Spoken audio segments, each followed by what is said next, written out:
I'm Jamie Kudla, General Manager of Compass MSP in Westchester.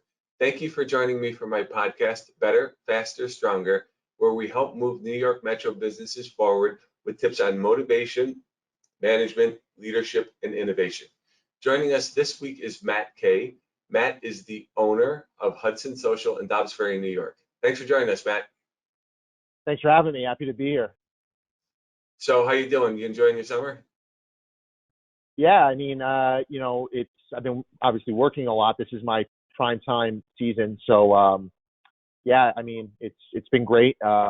Business has been great. But yeah, for the most part, the summer involves me working more. Obviously, like I said, that's my season. So overall, it's been great. Why is summer more your season than the other seasons? You have outdoor restaurant or?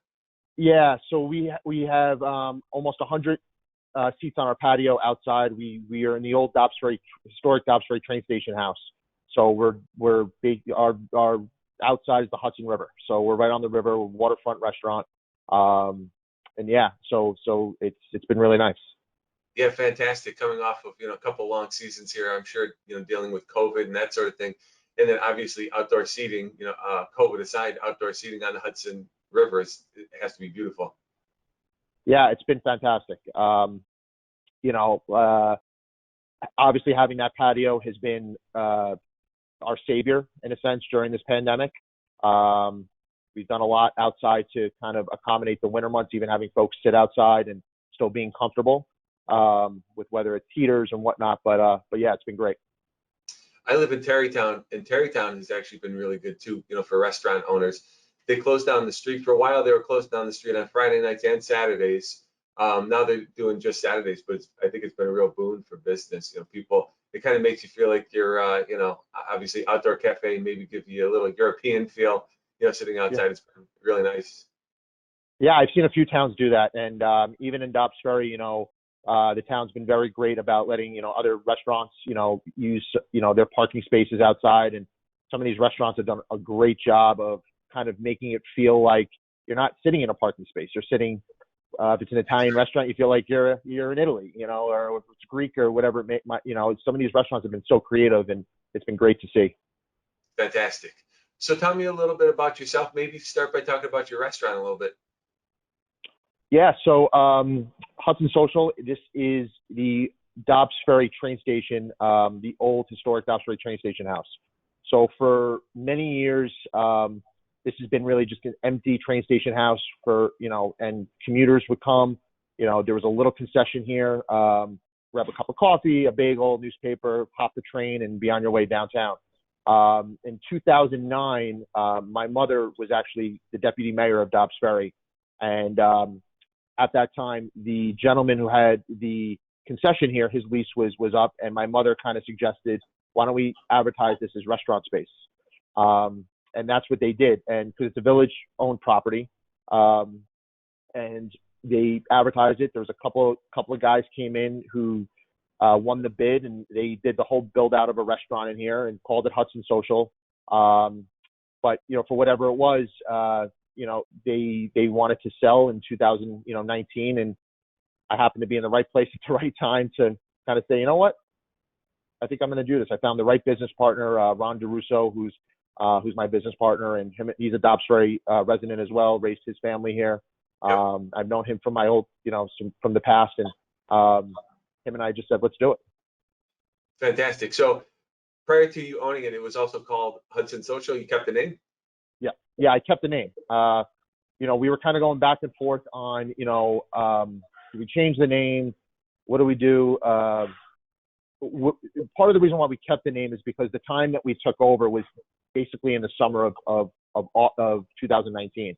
Yep. So we didn't want to lose those months of business. So we kind of just did a fast, John Tapper bar rescue takeover, if you will, where I shut down for 3 days. I cleaned the place out, kept most of the staff that was here, and we closed for 3 days and then reopened. And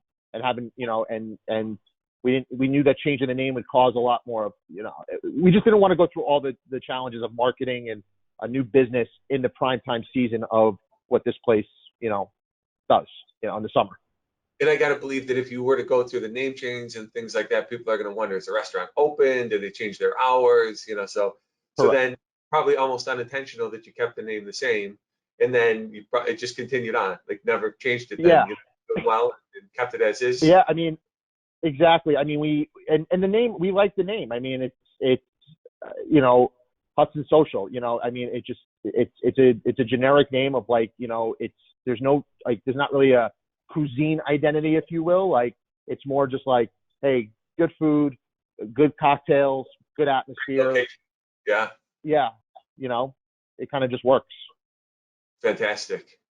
I was talking to a restaurant client, this is years ago, and something that I learned that was kind of interesting. He said that they used to close down. They were somewhat seasonal, and they used to close down for a couple months in the winter. So they would close down like January, February timeframe kind of thing. And he said something that they learned over time. He said that that's not a real smart thing to do. He said because even if people know that you're going to close just for a couple months and you're going to be opening up in March again or something, he said you fall out of people's routine and it doesn't just come back because you open it up again. Totally. I mean, I've never been one to say, let's close for 2 weeks. And I believe if you're operating a business, you need to be open. And like you said, if you close, you fall out of people's minds, and people wonder, is the restaurant closed, or are they going to reopen? And That's right. it's hard to, kind of gain that back a little bit, if you will. So we're open, every day, 7 days a week. Fantastic. And you got a few weeks of summer left here, so hopefully business will be great. It'll take you right through Labor Day and beyond. Actually, you're probably busy through, Columbus Day, if you get some nice weather. Yeah, I mean, like we were talking before, I have about 100-seat outside patio that overlooks the Hudson River, with a full outdoor bar. We've kind of been a little creative during COVID and added more tables into this garden area. We're calling it our beer garden, if you will. But we're going to keep it open as long as we can. I mean, with heaters and things like that coming this fall and whatnot. But until my bartender is freezing and shaking behind the bar like this, we're gonna keep it going as far as we can. Great, good for you. So tell me a little bit about yourself. The name of the podcast is Better, Faster, Stronger, and if you could kind of set the stage a little bit, we're going to be asking you some questions. What have you done that's made you better, faster, stronger? But tell me a little bit about yourself, your background. Was it always in restaurant? Where'd you go to school? What have you specialized in? Tell me some of the organizations you've worked for. That would be great. Yeah, I mean, I come from a background. My grandmother owned restaurants. Unfortunately, I didn't grow up. I was too young to really remember any of her restaurants, and when it was before my time that she had them. But always growing up in an Italian, household, she was always home cooking every day. I know it's a little cliche to say, but that's where I started cooking, was my grandmother's kitchen. I started, I picked up a knife when I was 14 and learned how to, make meatballs, at a very young age and things like that. So it kind of just like, I always say this business, I didn't choose it. It kind of chose me at some point. It's just in my blood. Right. And I remember saying to my grandmother when I was 16 that, I want to open a restaurant one day. And she was like, don't do it. Don't ever do it. It's crazy. It's crazy. But you know what? I've always worked in restaurants. I took my first position as a dishwasher busboy at a local restaurant when I was 15, worked my way up. What restaurant was that? Sam's Italian Restaurant in Dobbs Ferry, which has been there now, I don't know, 50 years. It's still there? Yeah. Oh, you said Sam's? Yeah. Sam's, yeah. Oh, yeah, of course. I know that. Yeah. Great pizza. Yeah, absolutely. So I started there and, worked my way up, became a waiter, bartender, and found my way back into the kitchen, at some point. And then I went to culinary school when I graduated high school. I went to the Art Institute of New York. I have a culinary and restaurant management degree. And then from there, I worked always more back of house kitchen. I knew I wanted to be a chef, and I worked at the Harvest on Hudson. I worked at the Castle on Hudson. I took my first executive chef position when I was 24 at a restaurant in White Plains. It's no longer there. It was called Blue. And then I opened up my first restaurant when I was 26. Wow, good for you. Most of the restaurants that you're talking about I've been to before, so maybe I've had some of your cuisine before. Blue, was that on Mamaroneck Avenue or Church Street? Okay. Yeah, I kind of remember that. So maybe a little bit before Uh-huh. my time. It sounds familiar. So, and Yeah. when did you open your first restaurant? I opened up my first restaurant in Dobbs Ferry when I was 26 in 2011. And what was the name Yeah. of that? Cedar Street Grill. Fantastic. Yeah, it was my mother, my brother. It was kind of a family business. My mother was the deputy mayor in Dobbs Ferry, so I kind of, she would work the door as a hostess on Friday, Saturday nights. It was a real family feel. It was great. You must know everybody in Dobbs Ferry at this point. Between your mother, your brother, your sister, the restaurant, you can't go anywhere, right? I try to, if my days off now, I try to go out of Dobbs Ferry just to, Right, you exactly. know, To give you a little bit of a break. yeah. So the Cedar Street Grill, you sold that, you said? What year did you sell that? 2018. Yeah. And are your mother and brother still in the restaurant business as well, or? No, so when we sold Cedar Street Grill, I tried to tell myself to not jump right back into owning a restaurant again and just take some time and quality of life and maybe try to find a job that'll give me some benefits, maybe health insurance. I don't know, the things that when you own a little business, it's hard to get all those benefits, right? Right. And more so the quality of life. So I took some time off, but this restaurant, that Hudson Social, this is my business partner Ron DeRusso and I. So this is, although he is family to me in some ways now, not the real family, if you know what I mean. Right. It's funny how, some of the people that you work with, they become family over time, right? I mean, Oh you yeah. work so closely, and a lot of times you spend more time with the people that you work with, than your actual family. So yeah, they become Totally, family. That's for sure. absolutely. Yeah. I mean, that's why they call it family meal, for when we all break, in the middle of the day and we cook up some stuff in the kitchen for the staff. We call it family meal. It's what we do.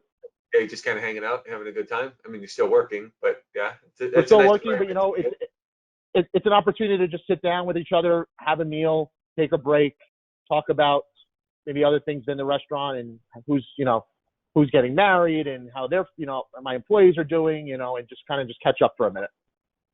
Fantastic.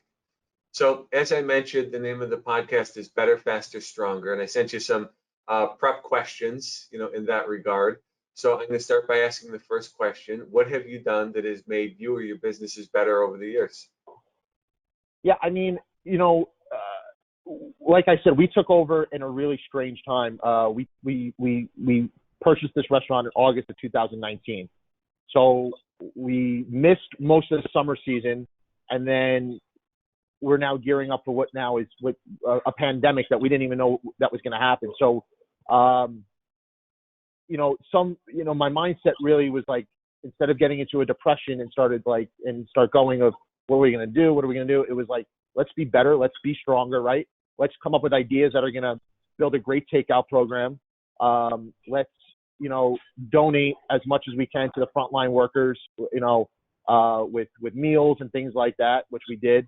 To the point where I was even selling toilet paper and paper towels to folks that couldn't, because you couldn't get them. Yeah, right. So, And you had I was just inventory of toilet paper, paper towels, and that kind of thing. So you were selling them. Oh, that's cool. Yeah. We called it. I called it Hudson Market. So I basically started like this little pop up here where I was selling milk, I was selling eggs, I was selling, pantry items and things like that, or toiletry items and things that I had in the restaurant that I wasn't using because we weren't open. Yeah, right. Why not try to give an opportunity for folks to be able to purchase them here if they can't get them at grocery stores and whatnot. So we were trying to really just be a lending hand to, if you can't get it at the grocery store, we might have it. So come down, we'll support as much as we can. So that's what we did. I mean, we pivoted every day. I constantly working with my team and, the small team that I had at the time, because the hardest part was laying off my employees. That was really, I just felt horrible. It was, to put people out of work was like, the dagger in my heart type, so to speak. It's tough, but right? with a little bit of, I mean, with a little bit of the team that I had that stayed on, my chef, one of my, my manager, we just said every day, what are we going to do to be different today that we can help, that we can keep the business going? And like I said, it was takeout, it was family meals, it was all these things that we never thought I would, never thought of. But now we have every opportunity to basically just do what we can to give people what they need. Have you continued some of those practices, like your takeouts and your family meals and that sort of thing, post-pandemic? I don't know if we're post-pandemic, Yeah, but you're certainly a little bit out of it. yeah. I mean, once we started coming out of it, I kept the family meals going. What was really important was I remember my business partner saying, because this is a very commuter focused place, if you will, right? And once we took over in August 2019 before the pandemic, my business partner was very adamant about developing an app where basically the Starbucks model, right? You can order, coffee. We have a cafe here that's open at 6 a.m. Monday through Friday for the commuters. So how can we make it accessible for them and easy for them to just grab a cup of coffee quick, get on the train, and not have to wait? So Ron, my partner, really he developed he worked with a company to develop the app where it was very transparent and very easy for people to use. It didn't launch the way we wanted it to, really, with the commuters, but when COVID happened, it took off with takeout. It was the best. Yeah, it was really great. I mean, I think that's what gave us a little bit of an edge with takeout was the accessibility and and how easy it was to really use. It was right on our website. It was on some of our social media platforms, and it was really easy to use. And it was on people's phones. I mean, I just want to order them real quick, and it worked. So I think that really helped during COVID for sure. I heard, this embracing of technology. It's been called accelerated interruption. So, over time, I think we probably would have ended up where we are with, a lot of these Zoom meetings and GoToMeetings and a lot of these apps and ordering and that sort of thing. But because of the pandemic, everybody was forced to do it overnight, because obviously people offer some resistance if there's something new and they don't necessarily want to try it, but we're all forced to do that. So this accelerated interruption, in your case was a good thing, and it would force people to start using the app, and has probably been a real boon for your business. Yeah, I mean, I never, I'm not a very tech-driven person. I don't, I'm very old school in the sense of like, the whole order and pay at the table concept. That was never for me. I always liked the hospitality. I always liked, the waiter coming over and talking about the specials and the interaction between guest and bartender, if you will. Yeah, sure. This really forced us to get more involved with tech. So now we're doing some of our, in my beer garden, if you will, like we're doing the order and pay at the table kind of, we're testing that out right now.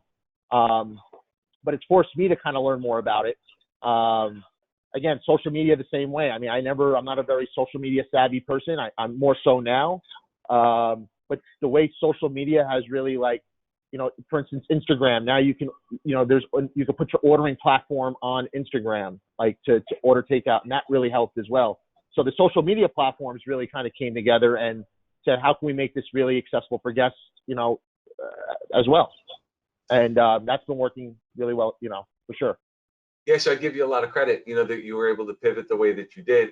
And I think you made an important point. You didn't, turtle up, restaurant obviously was going through some tough times, early on, and you could have just sat there and said, oh, what are we going to do? And turtled up and, take no action. But quite the opposite. You stepped into it and you used it as an opportunity to develop, new ways to do business. And it sounds like some of these things were great things for your business that are continuing today. Certainly all of the technology, like you're talking about, the commuter meals. In fact, I wish you were in Terrytown or not the commuter meals, the family meals. I wish you were in Terrytown because those are great. Yeah. Everyone's busy, everyone's working, so if you can do a nice family meal pickup, that's fantastic. Sure. Yeah, I mean, we even put at one point we put a rotisserie chicken, oven in here, and we were doing whole roasted chickens to go. So as a family meal. Yeah, I mean, I think the biggest part of this was you can't sit down and be complacent. You got to really just get up there and what are we going to do now? Like, how do we keep the business going? And I think between my team and my partner and myself, it's like every day was, whether it was the market idea, whether it was the family meals, whether it was building a really good takeout program in general, using really good containers to make sure the food was hot, getting to the people. That's what we got a lot of compliments on. The delivery times were spot on. The food was ready when they got here. And I think that's what really I'm getting the feedback when guests were starting to come back, as we were opening. We're back here because our takeout was so good. It's only got to be better when we get here. It's really hot. That's great. That must be nice to hear. Oh, good for you. Absolutely. And I think there's a lesson in there too. I guess we don't have to wait for other circumstances to drive this innovation and these ideas and ways to make your business better. So maybe it changed your mindset, and certainly something that the listeners can take away from that is that you should always be looking for those opportunities, right? You don't have to wait for other circumstances to drive that. So, hopefully you can have the mindset, what can we do that will make us better? And in your case, you just listed about half dozen things that you did, and hopefully you'll continue to do that, post-pandemic. Yeah, absolutely, for sure. Fantastic. So let's move on to our next question. What have you done that has made your business faster?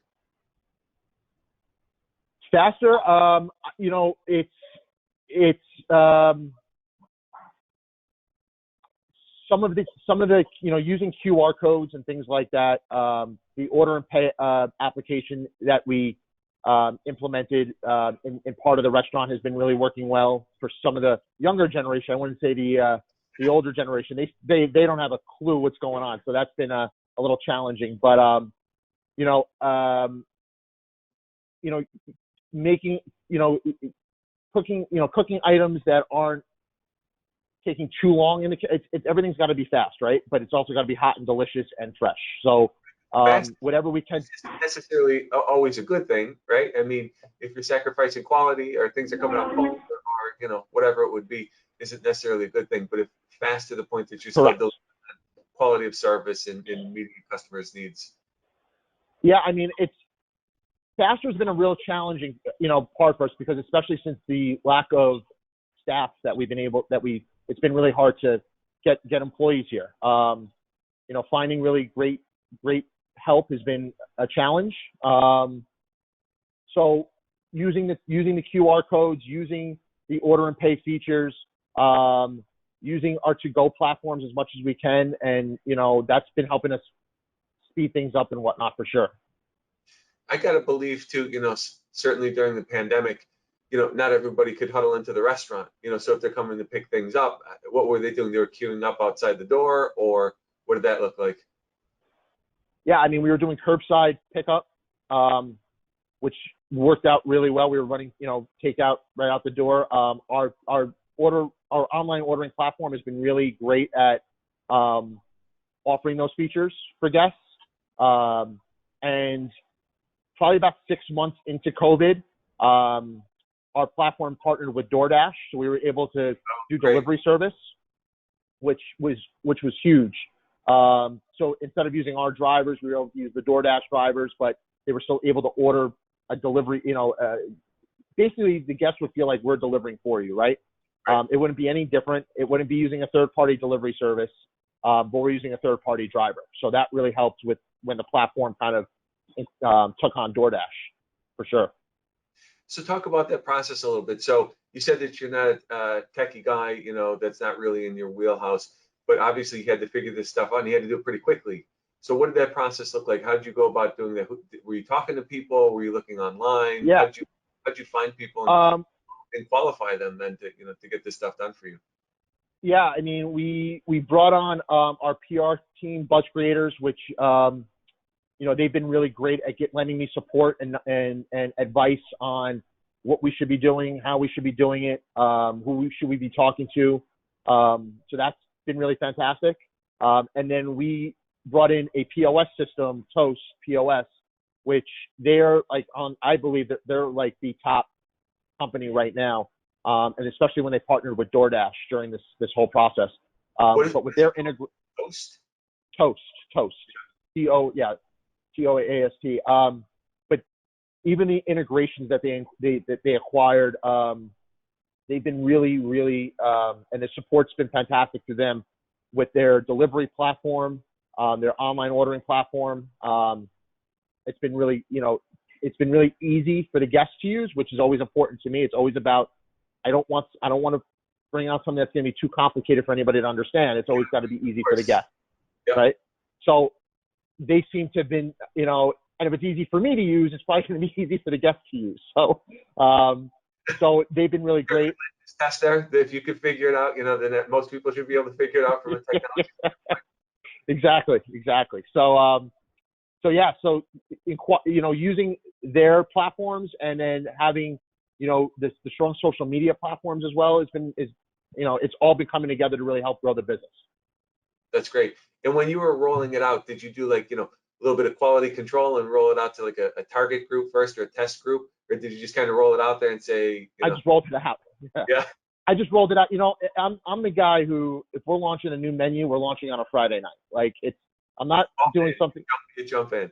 You're going all in, or I want to get it done now. I want to work out the kinks now. I don't want to do it on a Monday night where the chances maybe of somebody not ordering this dish till maybe Thursday. I want to do it all tonight. And that's kind of just the way I do it. And I'm like, hopefully it works. If it doesn't, I'll figure it out at some point and we'll fix it. But there's got to be more strategy than that. I mean, I guess it speaks to the faster, right? And that's just the process that you use it, and clearly you're successful in that.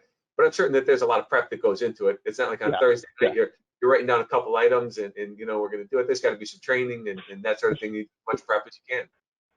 For sure. I mean, my managers and we talk about a lot of things before we actually do it. We'll test recipes.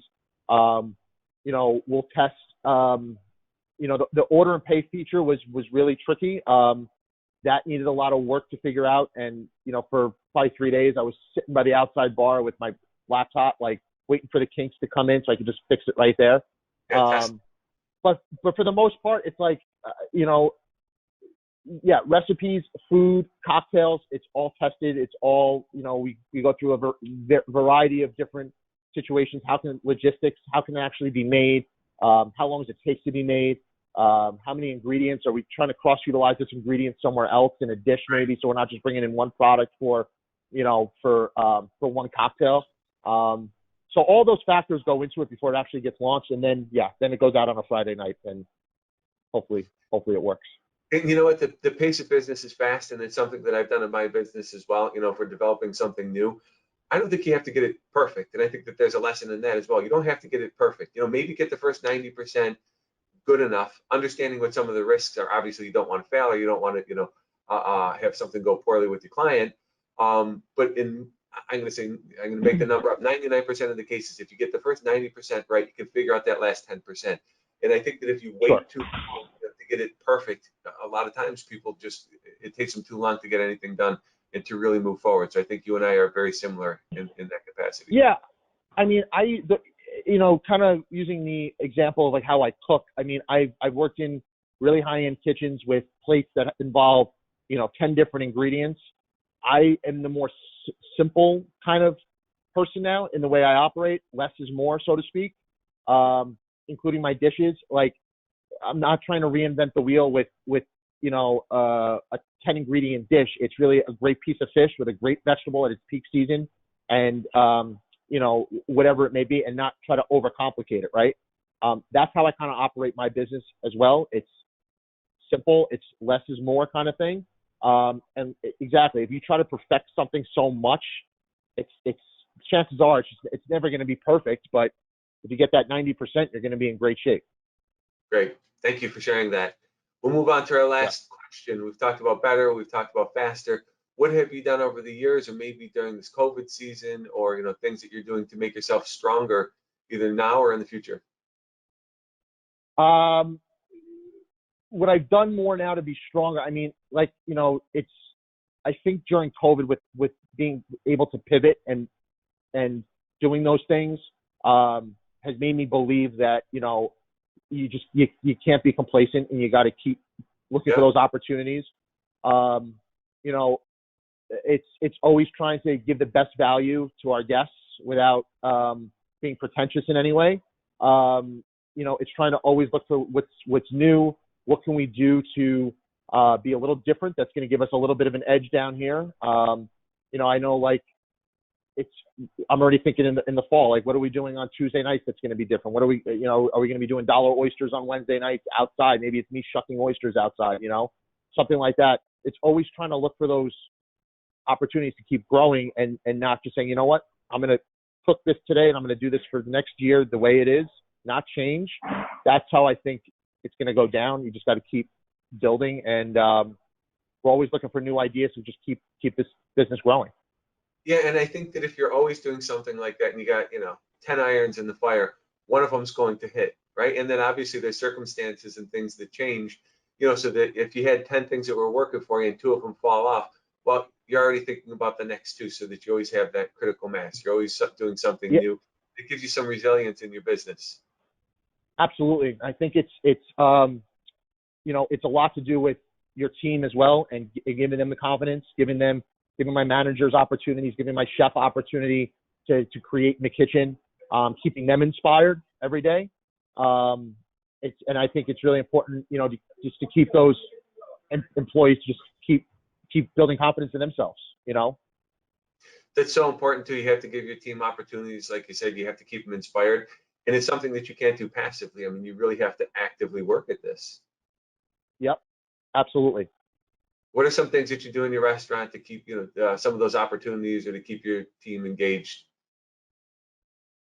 It's knowing that they're here for a reason and they're talented, and I put them in this position for a reason. So let them do what they do, right? So, whether it's my bar manager who's building great cocktails and giving her, saying, you know what, you build the list, I'll get to try them and make sure, that's always the fun part.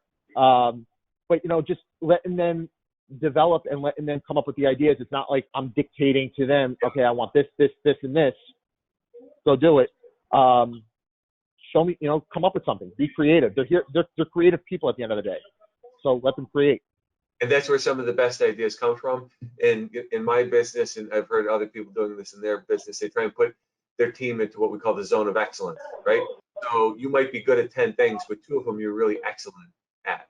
And when we find our team, we try and align their roles and responsibilities around the things that they're excellent at, really the zone of excellence. And when you can do that, man, magic happens. You can kind of give them some attitude, let them go on their own. And that's where so much creativity, so much great idea, or so many great ideas come from, so much great customer service and customer value. It's fantastic. We've really seen some improvements. Absolutely. And, I have some really, I've been in this business for 20 years, and I'm probably working with the best team I've had in close to 20 years. I'm really blessed to work with great people every day, and they inspire me every day to keep going. That's a pretty bold statement. You've been doing this for a long time, so to say that, yeah, that's fantastic. Absolutely. That's reflective of the type of owner and manager that you are. So that doesn't happen by mistake either. So you attract good people. No, I mean, 2 of my managers had been with me since I had my last restaurant. And one of my managers, he started with me as a food runner, and he's now one of my top people. So it's great to see the growth in that as well. So you're creating those opportunities and let people grow in the industry. That's awesome. Yeah, absolutely. Great. So the last question I'm going to ask you is, if you could go back to yourself in the beginning of your career 20 years ago when you started in this industry, knowing what you know today, what would you have told yourself 20 years ago? Piece of advice. I would tell that myself with that big ego who wanted to be the next best chef, and to humble down a little bit and to just take it one step at a time. I was very young when I opened up my first restaurant, and what I know now about business and teams and things like that, I always say I threw my ego now across the river. It's I don't even know where it is anymore. It's in Jersey somewhere. But it's really just look for, when you're opening a business, it's the things that I have now, even when it's like parking, right? I have parking, I have outdoor seating, I have, party space to book events. Those are the things when I was young, I just wanted to open up a restaurant. I wanted to do it. I didn't care where it was. Fortunately, when you're looking at the bills and you're looking at the finances, it's like, oh boy, what's going on here? So what I know now more about growing in more of the business, it's a little different. It's a little more growth on my end.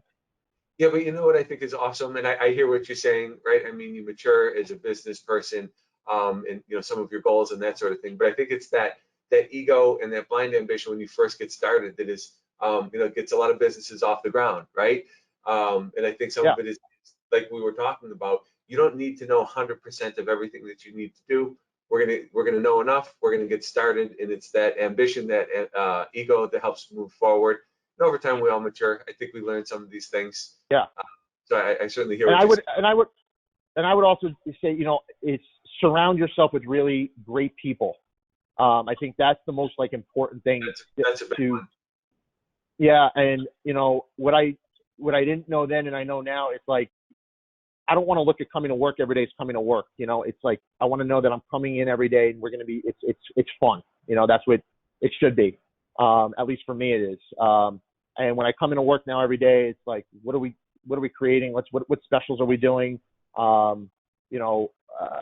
Let's come up with a different cocktail, or what events are we doing? Like I said, I'm surrounding myself with people that are inspiring me every day to keep it going. That's a strong point. You have to surround yourself with great people, and if you have people that you can let them manage and run certain parts of the business, it allows you to grow and focus on other areas. So that's so important. If you're doing it all, or if you're constantly looking over their shoulders, not giving them that opportunity, it's very difficult to grow and scale a business. Yeah, absolutely. Excellent.